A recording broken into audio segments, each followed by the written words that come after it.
Lori Saunders sent us, the info on, hey, the parking lot's going to be closed. And then I saw on the thing that it was called the testimony. All right. Good morning, everybody. It is 9 a.m.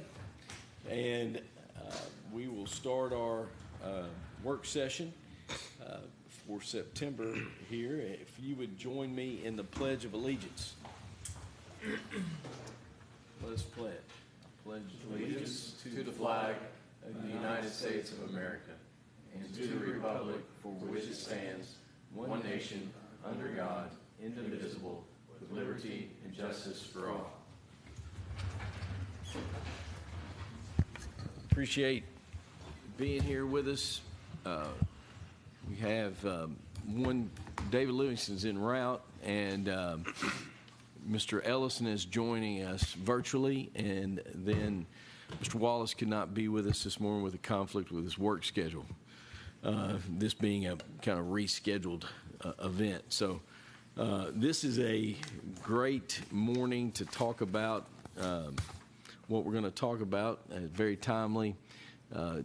Chief John Ward is going to share a presentation that is sharing some good news that reflects the work that our Scott County Fire Department's doing to improve service throughout the county and protect our community. And, we talk about this all the time, and, we are here to serve our community, and I think our fire department goes above and beyond, as well as all our other departments.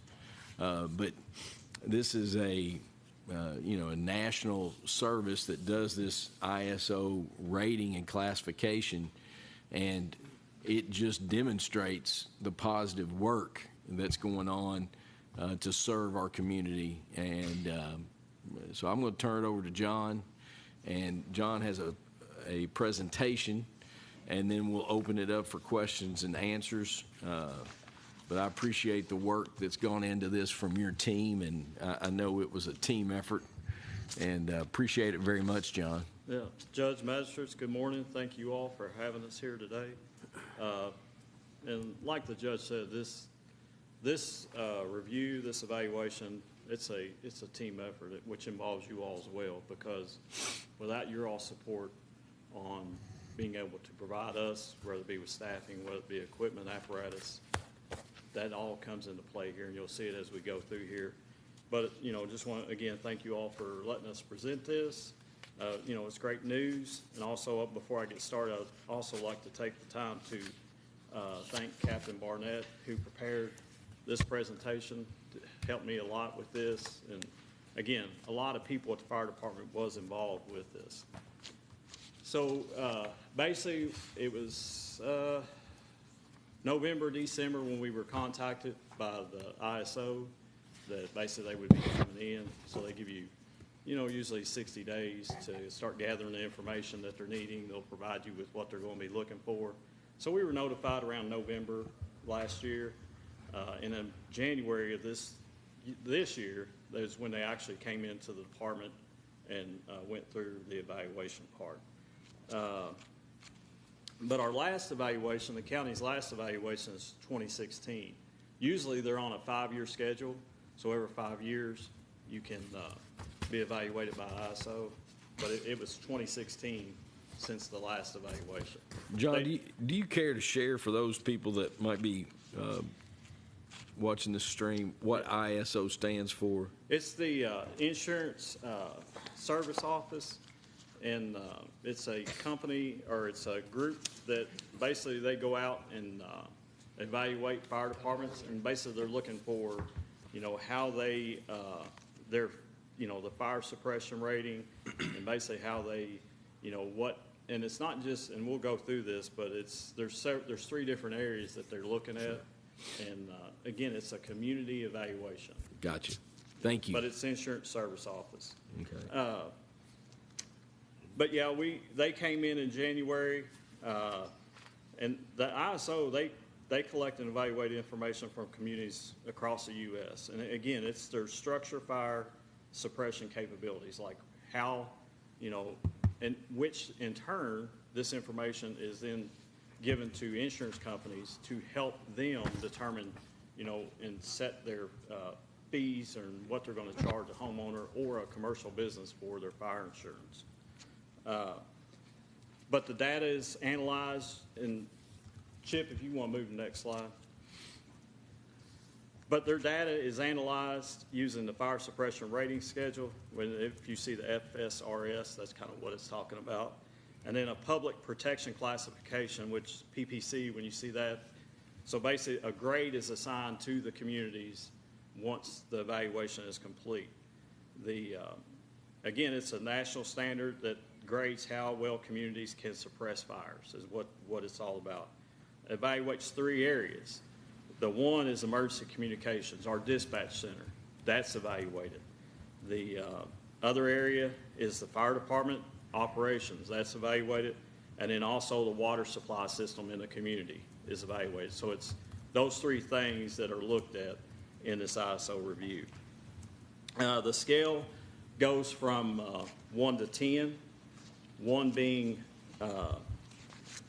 pretty much the best, exemplary fire rating, and then 10 is pretty much, that's kind of the worst as far as their scoring goes.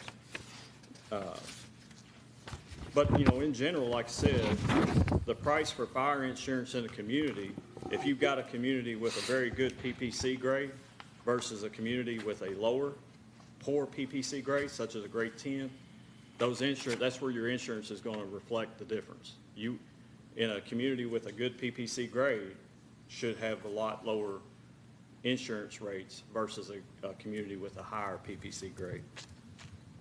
All right. But again, the emergency communications, the dispatch center, the fire department, and then the water supply in the community. And we're kind of unique in our community in that we have 3 different water companies. So we got Harrison, Kentucky American, and then Georgetown Water. So they're, when ISO come in, we had to submit, paperwork not just to one, but all 3 of those. So all 3 of those are looked at during this evaluation. Next slide. But, I come before you today with great news. In 2016, we were rated at a 3.3Y. And with this current evaluation effective August the 1st, we are now rated at a 2.2Y.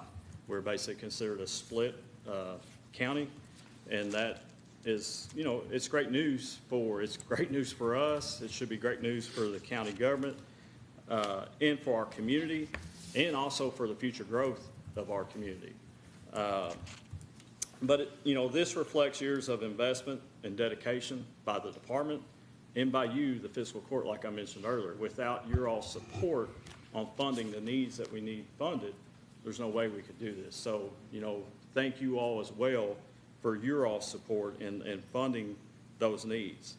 But, this upgrade was made possible by a combination of investments and hard work. We've upgraded our equipment, our trucks. We're increasing our training hours. We're improving our staffing. And also with the recent appointment of the fire marshal and the creation of the fire marshal, there's that community risk reduction, and we'll see it as we go through here. But that's going to help us in the future as far as scoring with that. So it's like, decisions that you all make, things that you all vote on, it has a reflection here and can have an impact in our score.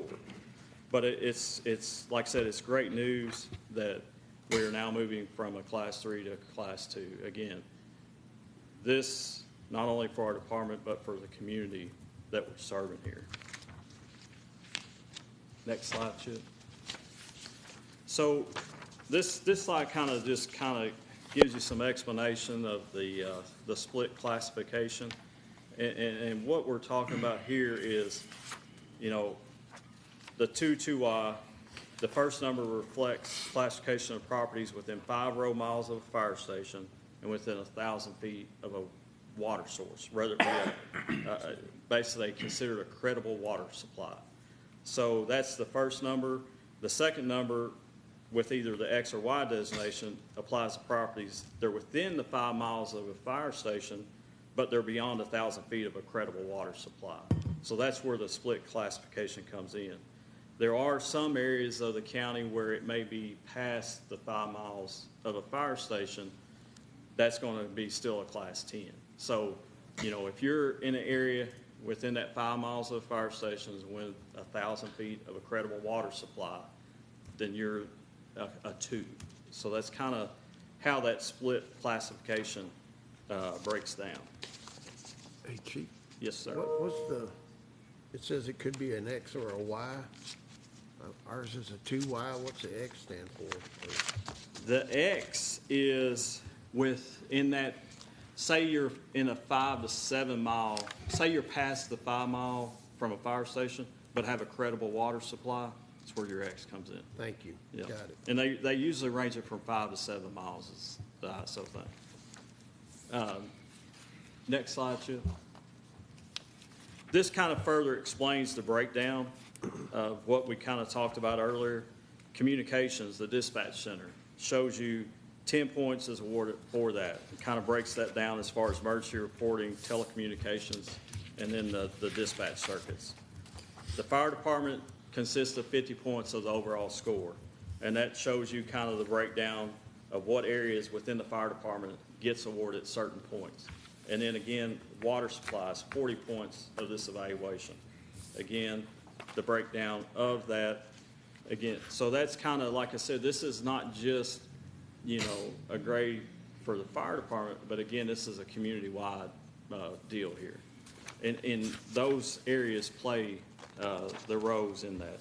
And that, like I was talking about earlier, that community risk reduction, that 5.5 points there at the bottom, that's kind of like some extra points. And I think I gave it to you in your packet, but you can see, but like on the overall score, so they total all your points up, and that community risk reduction is a total of 5.5 points, but you can actually gain, those are kind of, I don't want to consider them bonus points, but it kind of helps. It's points on top of the 100 that can help improve your PPC score. Chief? Yes, sir. What is the deployment analysis? The deployment analysis is what they look at is where your stations are located and how, How the response is? how the response is. Okay. Yep. Yep. So next slide, Chip. So here's just pulling out, and again, I gave you a full list of how our scores with the communications department and water supply break down, but these are just some that we kind of highlighted between what we scored in 2016 compared to what we scored this current go-around. And one I really want to call your attention to is the company personnel. There's a total of 15 total possible points in this category. In 2016, we were scored at a 5.2. In 2025, we were scored at 11.41. And the reason I want to call that out to you, because the decisions that you all made in increasing and approving additional staffing had a huge impact on this score. And again, I just want to thank you all for that commitment, but it just reflects right here and shows you right here how that decisions that you all made had a reflection upon this score. And this scoring was done prior to the approval of the fire marshal position. It was, yes. And that's why I say the community risk reduction in 2016 was a 4.24. This year's 4.66. We gained a little bit, but with that addition of that fire marshal position, I would say we will be very close to the 5.5, maximizing those points for that area.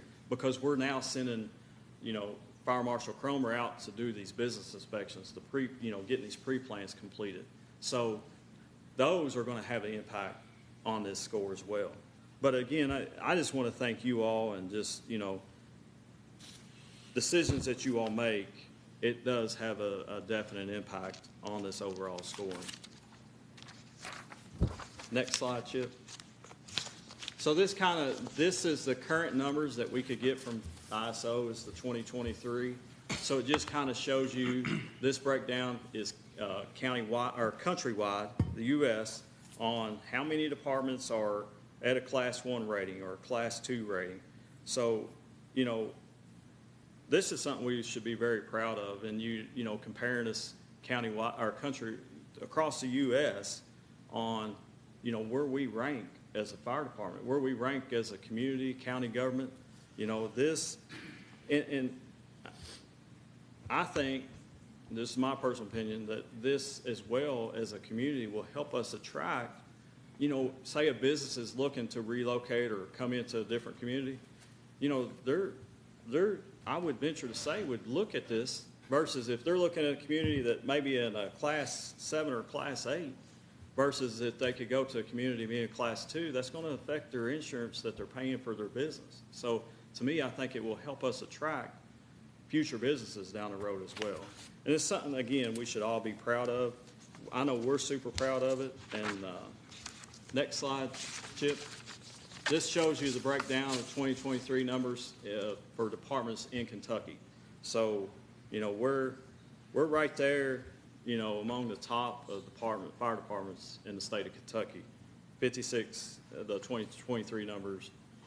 Again, this is the latest we could get, but we're a class 2 rating. So, Chief. Chief, you know who's, has one category of 5 departments? I know Lexington is, Louisville is, Probably Bowling I Green. think Bowling Green, yeah, Some northern Kentucky. yeah. Can I And I ask tried to, can I ask a question? Yes, sir.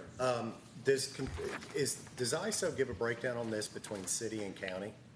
I asked that question. Okay. I asked the question, I'm like, can you provide us with the number of county fire departments in the state of Kentucky that are at a class 1 or class 2 rating? And as of yet, I can't get that data. Okay. Because I would, Or if they can even provide a list of all of them?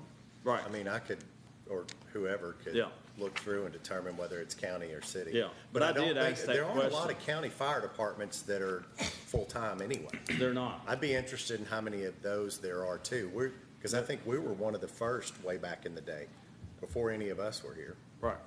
And that's what to me, I'm very proud of this because, like you said, there's not a lot of county fire departments that are even full-time. And that was the question I asked and was wanting to know is how many county fire departments are class 1 or class 2? Because I would venture to say we are at the top. And I'm super proud of our members. I'm super excited. But that, again, that's the breakdown of those numbers. The next slide. You know, we always look, you know, we're super proud of being a class 2, but we're also like, where can we potentially improve on numbers to hit a class 1?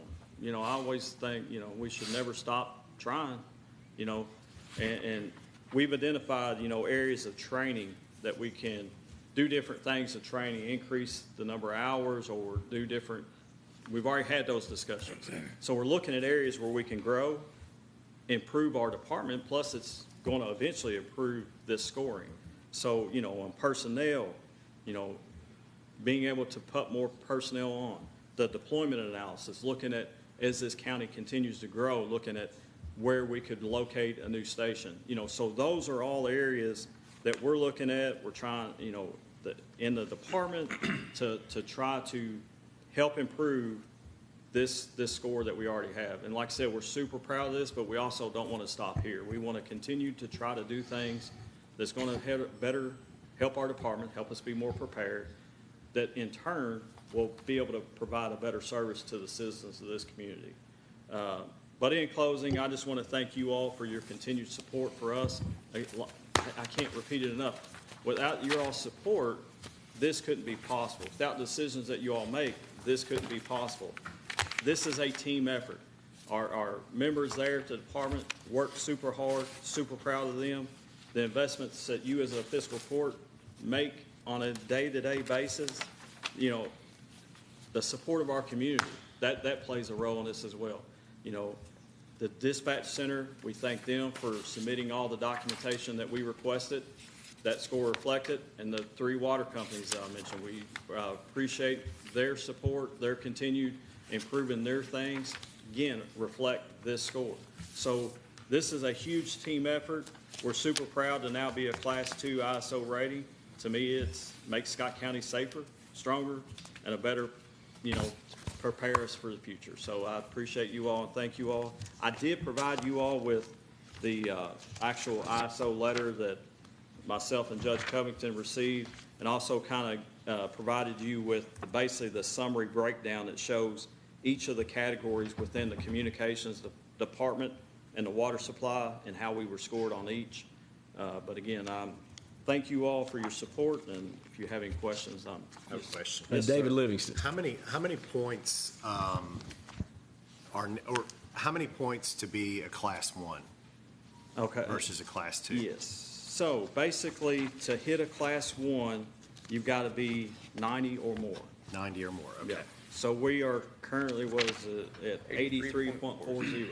Yeah. So do they, when they score you, do they give you the reason why you're getting this? Is there a more in-depth analysis of why you received a certain score for? Yes. Yeah. That we can look at if there's And I low-hanging can fruit? email you all this packet, because it goes through and kind of breaks down, the score that we had in each and what it was based Okay, on. I'm not looking to get into your business. I'm just No, asking it's- because if there are things that you can do that are low-hanging fruit that, Right. we can assist with Okay. as a court, that's what Yeah. I was looking at to try to Gotcha. get to But that- 90. David, I agree with you 100%. Like, that's the next step of really, like, what do we do to continually improve? And Yeah. I know that you all, this is just, I'll say it again, I think this is a direct reflection of the court's support and efforts to address needs for our community. But I also want to say that this is a direct reflection on the leadership, your team's leadership, and the efforts of our department. So I appreciate that very much. You're a humble guy. Well, I don't want to. I can't do what I do without the people. Oh, well, and they just like. And I say Captain the same Barnett thing. That prepared this slide is just, he saved me a lot of work on even trying to do that. And Yeah. Our members out there are working hard, and like I said, even internally, like we've already started looking like, because the training is something we can have a major impact on. So there's things that we're trying to put in place to improve that score. But again, thank you all as well. I mean, like I said, you all increasing staff and you improving to purchase these apparatus, the approving to purchase, replacing a hose. I mean, those things have major impacts on this right here in our department and what we're able to, the service we're able to provide to the citizens.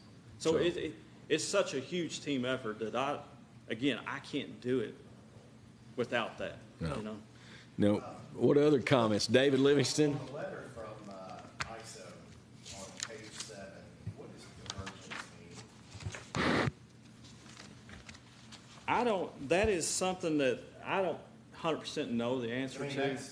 Again, yes.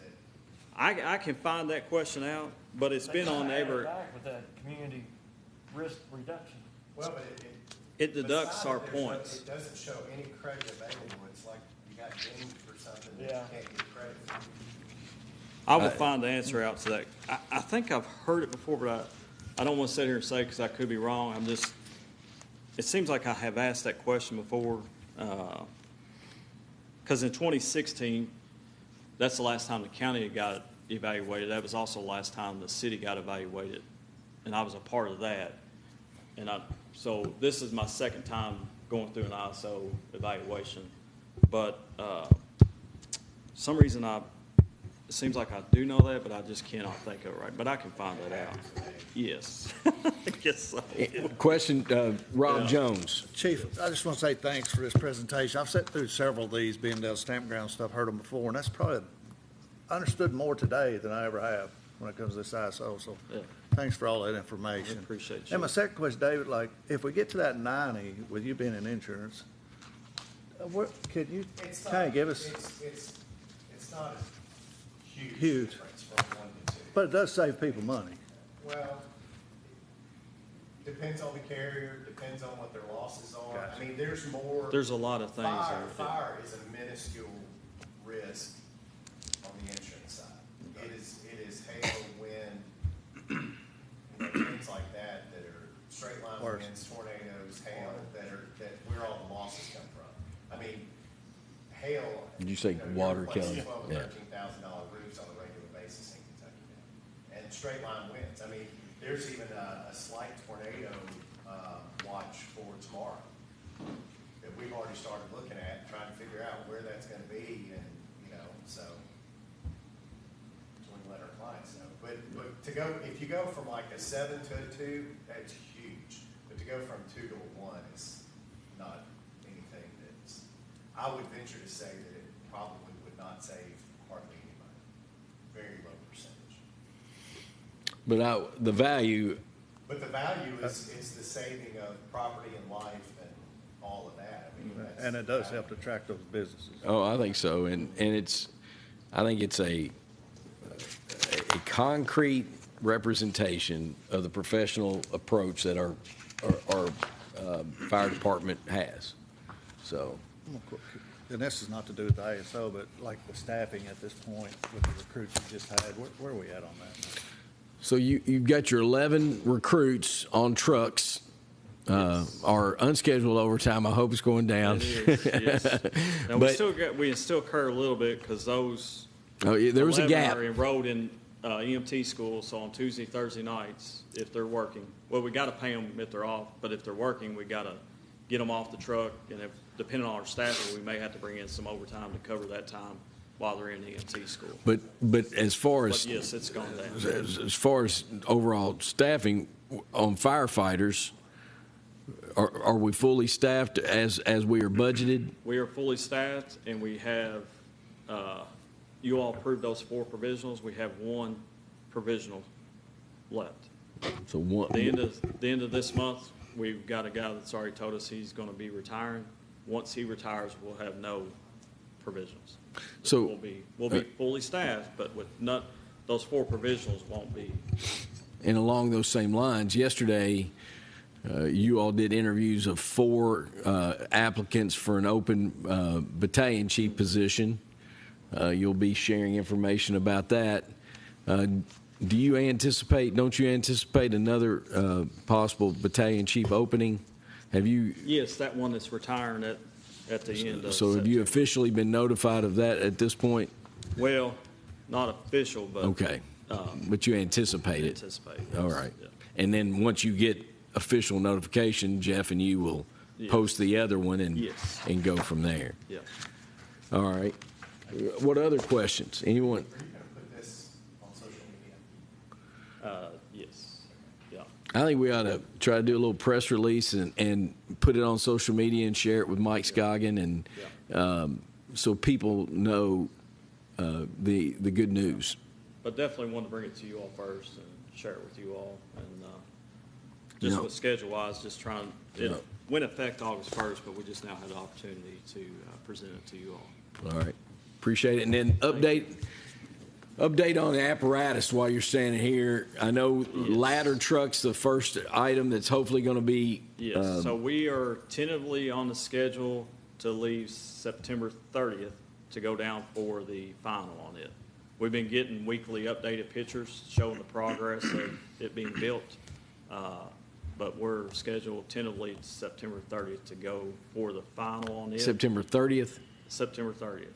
Once that final is complete, we'll probably be down there for 2 or 3 days. It'll depend on what we find issue-wise with that. Usually it's there 3 or 4 more days of them fixing whatever issues there was, and then it'll be taken from Wisconsin to Shelbyville at the Atlantic Service Facility. They always like to go through it, and then it'll be probably within a few days and then come to us. And then once it gets to us, Chief Baker's already got a team ready to start working on getting all the equipment mounted on it, like our spanner wrenches, our thermal imaging camera, that stuff we do internally to get those mounted. And, Have you ordered the radios and stuff like that for yeah, it? actually, we've already shipped the radio. Pierce is actually putting a radio. So they already got in, it. So it'll be in. And then the 3 pumpers, we got an update on that, 2 weeks ago? They're scheduled for completion, all 3 of them, sometime in January is what they're. But they're all on that same They're in the chassis same line. and that Yes, same Enforcer chassis. the Enforcer, and that's going to be a big benefit because the spare parts in the future down the road, having those same models, there's that opportunity to save money there because there's always maintenance. How much money is spent between all four vehicles? Of those apparatus, Yes. was it close to 5? Huh, 4.5? Probably 4.5. But that's over 3 different budgets, and it started. This whole thing started, I think, almost 4 years ago. 4 years ago. I remember Late sitting there 21, listening to it. early 22, maybe? Yeah. Is that? Yeah. So. And everything right now currently it's already paid for out of the budget, so nothing. All right. Again, thank you all. I appreciate it. And then there's a parade, Colton Philly parade, that you all are going to be part of, and the physical courts invited. You're all more than invited. We'll have Rescue 1 there. So Jump on tomorrow at 6 o'clock. Is that I right? think so, yes. Be it Clayton. I mean, not Clayton, but College, I think is where they got down there us. by the Fine Arts Building. Yes, yeah. I think it's where So they got us. anybody wants to jump on, jump on. Yeah. Thank you. All right, thank you all. Appreciate it. With that said, we'll share, tonight, really the Festival of the Horse, the Best of the Bluegrass, as it's been renamed, gets kicked off with a Fireman's Chili Cook-Off. I'll be down here judging. Say a little prayer for me after sampling 62 samples. Yeah. And then always a great effort. I hope the weather cooperates, but I can't really say we don't want the rain. Saturday night is the big parade, and any of y'all are welcome to ride with me if you want to. In that carriage, I don't really look forward to that. I'd rather walk, but Lori says that's what we do. But any of y'all, if you want to, let me know. Hop in with me. Bring your kids. Whatever you want to do. On Monday at 11:30, hope that you can come. A chamber meeting. It's the State of the County address, and I'm very thankful to work with you all and grateful to work with you all. I think that we have been very good stewards of our tax dollars. I think that we've had a vision, and we have helped provide for our considerations when you're talking about growth and trying to meet the needs of the community. You look at the fire department, just an example right there, the apparatus, the staffing. You look at EMS with the new facility and the staffing and the certification program. You look at our sheriff's office and our clerk's office annex, meeting the needs there. We're building today, but investing in the future. That's kind of the theme that I think we've taken, and we couldn't have done it. It's a team effort, and I'm very grateful for your all's partnership and leadership. I'm going to share after the court. Spectrum sent me a finalized press release. The broadband project is finished. They have activated all of the OLTs. The last one that was hanging out there because of that daggone railroad crossing got activated earlier in August, and they have activated all of that, and over 5,000 homes now have access. And your existing footprint in the community, they're now 2 gigs symmetrical. That existing footprint got upgraded as well. And, I'm just really proud of what we did. Spectrum invested over $15 million in this effort. And, of course, we got that NTIA grant for $3 million, but we did this for our community without a general fund allocation. And it took longer than we wanted. Jared down there and heard all the phone calls and sat in on many of the, and some of y'all sat in on some of those poll permitting meetings. We had struggles there for a while, but once we started meeting on a weekly basis with the utilities and the provider, I think we started moving things along, and it definitely improved. And I appreciate Spectrum, Kentucky Utilities, Bluegrass Energy, Owen Electric, Bluegrass Energy as well. KU had the lion's share of pole permitting permits that had to be approved, but very proud of that. And I think that'll make a big difference in our community for years to come. And it's about connectivity, but it's also about opportunity. One thing I want to talk about, and I want your all's feedback, the EMS had shared a quote of approximately $8,000 for 11 ambulances and the BC buggy, but I think we might have to expand that to a couple other vehicles, admin vehicles as well. But it's about $8,000 to put dash cams on those vehicles. Is that something that you all want me to bring to you at our next meeting for your consideration and discussion? Or is that something that you would like me to holistically put together, sheriff's office, fire department, and possibly and EMS, as a budget item for next year? Let me know what you all think and email me. Make comment now. I'm just trying to get your all's direction on that. I can't make that decision by myself and would value your input. So you can email me and we can move forward from that. And I'll share an email for you all to look at as well that has some additional information on it. And then lastly, as we speak, our road department, JR and some crews are out at Gray Crossing Park on the creek bank.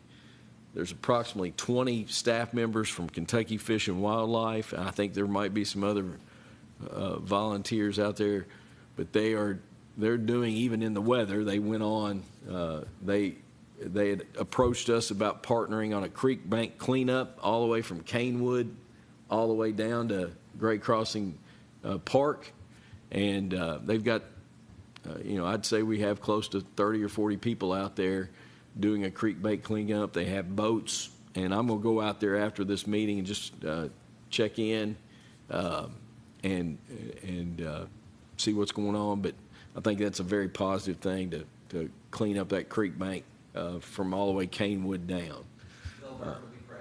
Bill, hey, you better believe it. May God bless him. Yes. Any other new business or items that you all would like to discuss? I was just gonna, the email that went out about the cybersecurity grant, Chip's back there. He's zooming for us. So I know that the date, I think Chip said the deadline was September 19th.